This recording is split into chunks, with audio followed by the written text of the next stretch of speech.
y siempre previas grandes movilizaciones que hubo de los jornaleros de la provincia de Badajoz, como la del 25 de marzo de 1936, cuando 53.000 jornaleros de la provincia de Badajoz, fijaos, 53.000 jornaleros de la provincia de Badajoz, a las 5 de la mañana, ocuparon más de 340.000 hectáreas de tierra de la provincia de Badajoz.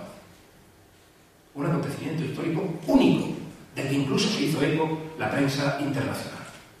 Pero antes de llegar a la ley de reforma agraria, la Segunda República dictó medidas que hoy nos pueden parecer muy tímidas, pero que en aquella época eran casi revolucionarias. Por ejemplo, la ley de laboreo forzoso. Es obligatorio que las tierras estén bien cultivadas. Una cosa elemental, ¿no? Segundo, la ley de términos municipales.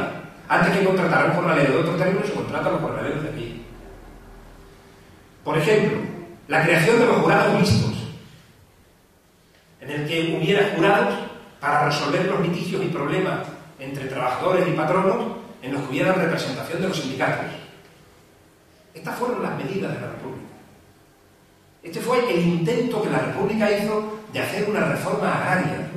Y fue lentísima, y fue muy timorata, y enormemente pusilánime en los primeros años, lo que creó tensiones dentro del Partido Socialista.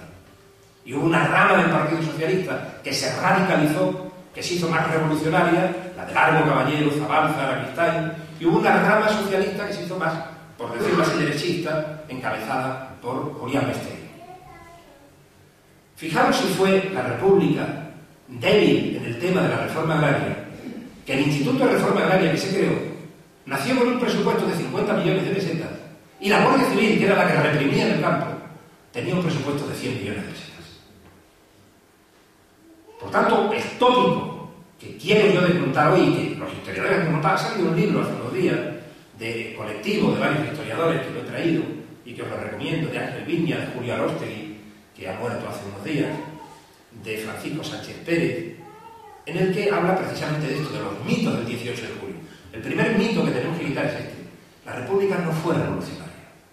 La guerra civil sí hizo posible condiciones para el triunfo de la revolución, pero la República no fue revolucionaria. La República fue democrática. Fue una época de una democracia típica de entreguerras, que quiso resolver problemas heredados del pasado, la educación, la enseñanza, el de la Iglesia, el Estado, el territorial, el del ejército, el agrario, poniendo medidas bien intencionadas que no estuvieron muchas veces acompañadas de la financiación necesaria. Por ejemplo, la República no se planteó nunca tener un Banco Nacional de Tierras. No se lo planteó. Este es un tópico que también tenemos que quitar, porque siempre se ha dicho y se ha justificado el golpe ilegal y legítimo del general Franco y de los militares, apoyado por los grandes terratenientes, la gran jerarquía de la Iglesia, la gran banca. Se ha justificado diciendo que aquello era el terror rojo, que aquello eran las hordas marxistas que se sublevaron y quemaban iglesias y mataban gente. Bueno, pues el ejemplo de este pueblo. En este pueblo no hubo ningún muerto por violencia revolucionaria en la derecha. Y hubo 500 en la izquierda, de los cuales tenemos los 300 y pico nombres y apellidos censados. O sea que no lo hubo. Es más, fijaos, de 1979 a 1983, en España hubo más de 700 muertos por cuestiones de tipo político. Eso fue antes de ayer. Mucho más que en toda la República. Y no hubo una sublevación militar aquí. Hubo un pronunciamiento de opereta del teniente coronel Tejero, pero no hubo una guerra civil. Es más, en los países que nos rodeaban hubo acontecimientos mucho más violentos que en España. Quiero decir con esto que cuando hablamos de la Segunda República y utilizamos todos los datos que estamos diciendo, quiero que se conozca que aquello fue un periodo difícil, duro, luminoso, que se abrió en las conciencias de la gente y que en el caso de Extremadura, en el que el 90% de los salarios giraban en torno a la agricultura, fue la ocasión que las masas hambrientas, porque eran hambrientas, tuvieron en sus manos para poder acceder a un trozo de pan. No eran más lo que querían. Y que la República tuvo que bregar con una oligarquía terrateniente poderosísima, de ilustres apellidos que todavía hoy están aquí, en nuestro pueblo, todavía hoy están aquí en nuestro pueblo, repasando un poco ayer el libro Masacre de Finosa, como habla El Piojo, Redrojo y toda esa finca, sigue existiendo, Tamarí, Peñolera, etc. Tuvo que bregar con eso, con las conspiraciones de la ultraderecha, con el enorme poder de la Iglesia, la Asociación Nacional Católica de Propagandistas de Ángel Herrera, con la agitación de aquellos mítines multitudinarios de la derecha, de Gil Robles aclamado al grito de jefe, jefe, jefe, como Heil Hitler o como Duce en Italia, y a la vez tuvo que bregar también con unos sindicatos que, presionados por las masas obreras, querían cuanto antes que hubiera una reforma agraria en profundidad. Y ese es el drama de la Segunda República. Le faltó posiblemente capacidad de liderazgo, le sobró ambigüedad democrática, le faltó muchas veces voluntad política y le sobró buena intención. Fijaros, la primera medida que toma la Segunda República cuando tiene el gobierno provisional es crear un estatuto jurídico del gobierno. Y no se conceden a sí mismo poderes para gobernar por decreto. Hoy el gobierno que tenemos en España está gobernando por decreto continuamente, sin pasar por la Corte. No se concedieron a sí mismos poderes para gobernar por decreto, sino todo bajo el control del Parlamento. O sea que ya, desde su propio nacimiento, vemos las propias limitaciones que tuvo la Segunda República. Pero podemos decir que la Segunda República capeó muy bien el temporal. Fijaros si capeó bien el temporal, que ha dicho Sebastián que la República son 5 años, pero también podemos decir que fueron 8, porque tuvo 3 años resistiendo a un ejército regular con una ayuda internacional enorme, en una guerra civil terrible. Por tanto, yo lo que quería era trasladaros esto, trasladar que fue un momento histórico fundamental, que fue un momento histórico en el que a muchos se les aparecieron por primera vez ideas por las que creían que merecía la pena vivir, incluso morir. La idea de libertad, la idea de solidaridad, la idea de tener una educación, la idea de aprender a leer. Cuando uno ve hoy esas sedes húmedas de los partidos políticos de izquierda, donde se reúnen 4 personas mayores, y uno lo compara con las casas del pueblo de la Segunda República, donde se enseñaba a leer y a escribir, se daba cultura, se hacían obras de teatro, las mujeres iban aquí y cosían, y se convertía en un fermento dinamizador de la vida cultural, uno ve lo que supuso la Segunda República. Cuando venían las bibliotecas circulantes por los pueblos y traían los libros, como ha dicho Sebastián, las misiones pedagógicas, la barraca de García Lorca, el búho de Masao, el TEA de Rivas Cherif, y venían todos los teatros, y la gente cantaba por las plazas, y la gente era feliz en aquella época, y la gente leía. Era la época en que empezaba la radio de Galena, empezaba el cine. En 1933, Luis Buñuel estrenó Tierra sin pan sobre los Urdes.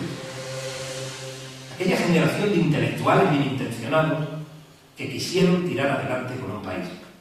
O aquella generación de líderes sindicales de primer nivel que hacían un sindicalismo de cercanía, pateándose los pueblos, pateándose los campos. O aquellos diputados.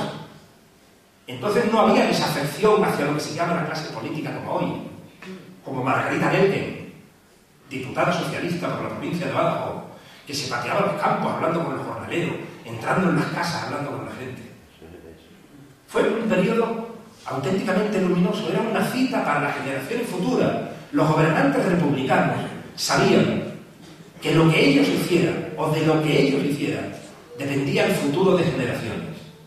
No toda la República fue así. Hubo un primer bienio progresista, radical socialista, hubo un segundo bienio radical cerista, con Lerroux y Gil Robles, donde no se aplicaron ninguna de las leyes del primer bienio, y hubo un periodo de Frente Popular que duró una primavera, hasta el 18 de julio, en el que la gente volvió a poner otra vez toda su ilusión. Se unió a la izquierda, eso que siempre, nosotros además de profesores de historia somos ciudadanos, y yo no voy a engañar a nadie con mi ideología política, porque yo ya estoy amortizado y muy visto, pero siempre hemos querido la unidad de la izquierda, la unidad de los progresistas. El Frente Popular triunfó porque socialistas, comunistas, centro-izquierda y hasta anarquistas votaron. Y votaron juntos, en torno a un programa de mínimos. Fijaros si la Segunda República nos sigue dando lecciones. Y fijaros si la Segunda República merece un homenaje y merece que la gente la conozca. Podríamos daros multitud de datos, pero yo quisiera terminar diciendo y quitando algunos de los tópicos y de las mentiras que se han contado. Uno ya lo he dicho. La Segunda República muchos la identificaron con revolución, pero no lo fue. No fue una revolución. No se puso en cuestión el modelo de propiedad. No se quiso subvertir o darle la vuelta al orden legalmente establecido. No se quiso hacer una revolución como históricamente se entiende una revolución. Cambiar estructuras en poco tiempo y, si se puede ser, hasta violentamente. Es más, la mayoría de los muertos por la Segunda República fueron por culpa de los gobiernos republicanos, que eran muy celosos del orden público a través de la Guardia de Asalto y de la Guardia Civil. Por tanto, no se puede decir que la Segunda República se inhibió y dejó que las masas circularan violentamente. Segundo, la Segunda República y la Guerra Civil, sobre todo, no fue solo un movimiento de militares. No fue, como han salido aquí, Franco y los militarotes, los espadones, los africanistas y todo esto que le acompañaban. Fue también un alzamiento de la gran banca, la banca Marx, que financió la sublevación. Fue un alzamiento bendecido por la Iglesia, que le llamó a esto Cruzada de Liberación. Cruzada de Liberación. Fue bendecido por el Papa Pacelli de aquella época. Fue también un movimiento o una sublevación no endógena, no interna, sino también internacional. No es casualidad el 18 de julio, porque hasta 17 días antes no se pudieron firmar los contratos de abastecimiento de armas con la Italia fascista y, por tanto, no fue un movimiento simplemente interno. En un principio, el levantamiento militar no se hizo para defender la Iglesia y el orden cristiano. Eso se adornó después para revestirlo. Fue un movimiento por el miedo a la reforma agraria, por el miedo a los jornaleros, por el miedo a los obreros, por el miedo a las medidas del arco caballero, porque veían que se podía poner en cuestión todo el sistema económico y social que permitía que en este país una clase oligárquica dominara y estableciera todo su poder sobre la mayoría. No había, por tanto, como he dicho antes, ninguna revolución, ni había, por tanto, que yugular ningún terror rojo, porque sencillamente no existió. Sencillamente no existió. En la democracia, como he dicho, en la historia breve de nuestra democracia, ha habido muchísimos más muertos que en todos los años de la Segunda República. Muchísimo más. Y repito, la mayoría de las personas que murieron fueron fruto del orden público y los principales acontecimientos, Casas Viejas con Gazaña, en el que la Guardia del Santo y la Guardia Civil quema la cabaña de 6 dedos y todo, y eso es lo que hace caer el gobierno de Azaña y viene el triunfo de la Rus. Castilblanco, donde matan a 4 guardias civiles, pero es que primero hubo el asesinato de un jornalero que defiende a una mujer y eso no se nos cuenta en la historia. Yeste, en Albacete, donde matan a un montón de personas que no tienen nada que ver con lo que allí se planteaba. Y fue casi siempre, las fuerzas de orden público. Y luego el pistolerismo falangista, el pistolerismo fascista. La primera detención que hubo en Villafranca, la cuenta Espinosa en su libro, fue de un grupo de falangistas que tenían en su casa una especie de arsenal de porras de hierro forradas de goma, con apellidos que, por razones evidentes, no voy a decir, porque puede incluso haber hasta muy familiar en la sala de aquella época. Por tanto, otro de los tópicos que hay que quitar es ya aquello. No hubo tantas víctimas, ni muchísimo menos, de la violencia política y social en la primavera del 36 ni en los años anteriores. Fue, además, una república que no fracasó. Porque ahora también la historiografía dice tuvo que haber un movimiento militar porque la república fracasó. La república resolvió el problema de la educación. La república resolvió el problema de las relaciones iglesia-estado. La república resolvió el problema territorial. La república estaba en trance de resolver un problema de siglos dificilísimo como el problema de la reforma agraria. La república capeó el temporal mejor que muchas democracias occidentales. Los hombres de la república y las mujeres de la república no los podemos comparar con nosotros. Nosotros hoy hemos tenido acceso a una sanidad pública, a una educación pública, a una serie de servicios de un estado del bienestar, bien es verdad que ahora se está desmantelando. En aquella época, la democracia de la república no era una democracia de pacto social ni de consenso. Era una democracia nueva que se intentaba crear. Todo estaba por hacer en un país absolutamente atrasado. Si habéis visto las imágenes que ha puesto Sebastián, con esas casas, esas chozas, donde vivía la gente, introducir ahí hábitos de comportamiento democrático, introducir ahí comportamientos cívicos como los que tenemos hoy, era muy difícil cuando existía una población que sencillamente moría de hambre. La República no fue un fracaso, sino que conducía inexorablemente a un triunfo de ideas modernas y a un triunfo de un país que pretendía, por tanto, ser una democracia de nueva creación. Los españoles de los años 30, os he dicho, no eran como nosotros y tuvieron que enfrentarse a problemas durísimos.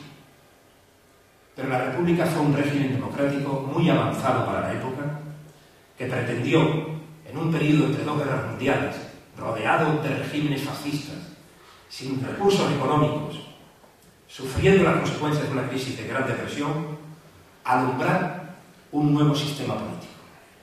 La República tampoco fue un enfrentamiento entre totalitarismo y comunismo, porque el Partido Comunista era minoritario, endeblísimo en la Segunda República, casi ni existía hasta el final. El primer diputado comunista, y único, por cierto, que ha habido en la historia de Badajoz fue Martínez Cartón, y fue en el Frente Popular en el 36. El Partido Comunista era muy débil. No se puede decir que el Partido Comunista era el que agitaba las masas. No, en absoluto. Es más, cuando hubo intentos revolucionarios en España durante el Frente Popular, motivados por los anarquistas en muchas zonas, o por el Partido Obrero de Unificación Marxista en Cataluña, de André Unín, fue el Partido Comunista de España el que los paralizó. Y en muchos casos con violencia y con muerte, como en el caso de Cataluña. Porque querían ganar la guerra antes que hacer la revolución. O sea que no podemos decir tampoco que era el peligro comunista, porque el peligro comunista no existía, porque era un partido debilísimo y un partido que prácticamente, como digo, no existía. Tampoco podemos decir que toda la derecha de la Segunda República fuera una derecha fascista. No lo era. No lo era. La Rus no era un fascista. Incluso hay controversias sobre si Gil Robles, con sus enormes contradicciones,